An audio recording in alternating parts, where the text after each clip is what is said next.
भारत की स्वर कोकिला लता मंगेशकर ने सिनेमाई दुनिया को अलग पहचान दी थी। उनके संगीत में जीवन ने कई पीढ़ियों को प्रभावित किया। आज के आधुनिक बच्चे की लता मंगेशकर की गायकी के दीवाने हैं। 28 सितंबर 1929 को जन्मी लता मंगेशकर की आज बात करें तो इस उनके जीवन से जुड़े कुछ रोचक और अनसुने किस्सों की बात करते हैं। सबसे पहले आपको हम बता दें कि लता मंगेशकर के नाम से जुड़ा किस्सा बताएंगे। उनका जन्म 28 सितंबर 1929 को इंदौर के मराठी परिवार में हुआ था। गायिका के पिता दीनानाथ मंगेशकर ने उनका नाम हेमा रखा था, लेकिन बाद में उनके पिता ने भावबंधन नामक एक नाटक में काम किया, जिसमें वो लतिका नाम के किरदार से प्रभावित हुए और हेमा का नाम बदलकर लता रख दिया।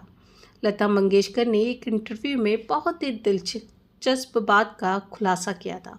उन्होंने बताया था कि उनके पिता दीनानाथ मंगेशकर को पहले पता ही नहीं था कि वो गाना गाती है। इसके साथ ही उन्होंने कहा था कि अगर पिताजी जिंदा होते तो वो शायद सिंगर नहीं होती। गाना गाने के लिए उनकी माँ से भी उन्हें डांट मिली थी। लता मंगेशकर के निजी जीवन को लेकर भी घर किस्सा है। बताया जाता है कि वो डूंगरपुर राजघराने के महाराजा राज सिंह को बेहद पसंद करती थी और राज सिंह भी लता को पसंद करते थे। दोनों की नज़दीकियाँ बढ़ी और दोनों एक दूसरे को प्यार करने लगे। राज सिंह लता के भाई हृदयनाथ मंगेशकर के दोस्त भी थे। लता और राज की मुलाकात हृदयनाथ मंगेशकर के जरिए ही हुई थी। कहा जाता है कि राज सिंह ने अपने माता पिता से वादा किया था कि वे किसी भी आम घर की लड़की को उनके घराने की बहू नहीं बनाएंगे। इस कारण से दोनों का प्रेम अधूरा ही रह गया। लता जी ने कभी शादी नहीं की और जीवन भर संगीत को ही अपना साथी बना लिया। लता मंगेशकर और मोहम्मद रफ़ी की जोड़ी ने कई मशहूर गाने दिए। हालांकि एक समय दोनों में मतभेद हो गया। ये किस्सा काफ़ी चर्चित हुआ था। दोनों में कॉपीराइट और रॉयल्टी को लेकर मतभेद हुआ। लता जी चाहती थीं कि गायक गायिका को गाने की रॉयल्टी मिले, जबकि रफ़ी साहब इससे सहमत नहीं थे। इस विवाद के चलते दोनों ने कुछ साल तक बातें नहीं की।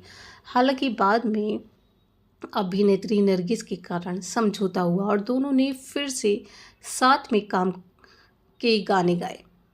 हम सभी ने लता मंगेशकर को अक्सर सफ़ेद साड़ी में ही देखा। इसके पीछे का भी एक कारण है। एक इंटरव्यू में जब उनसे पूछा गया कि वे हमेशा सफ़ेद साड़ी ही क्यों पहनती है, तो उन्होंने मुस्कुराते हुए बताया कि बचपन से ही उन्हें यह रंग बहुत ही अच्छा लगता है। इसके साथ ही उन्होंने एक किस्सा भी सुनाया कि एक बार वह पीले ऑरेंज रंग की साड़ी पहने स्टूडियो पहुंच गई। वहां पहुंचने पर एक कलाकार ने उनसे मजाक के अंदाज में पूछा, ये आप क्या पहन कर आ गई हैं? इसके बाद उन्होंने समझा कि उनके ऊपर सफ़ेद रंग ही जचता है। इसके बाद से उन्होंने सफ़ेद रंग को ही अपना साथी बना लिया और सफ़ेद रंग में ही नज़र आने लगी।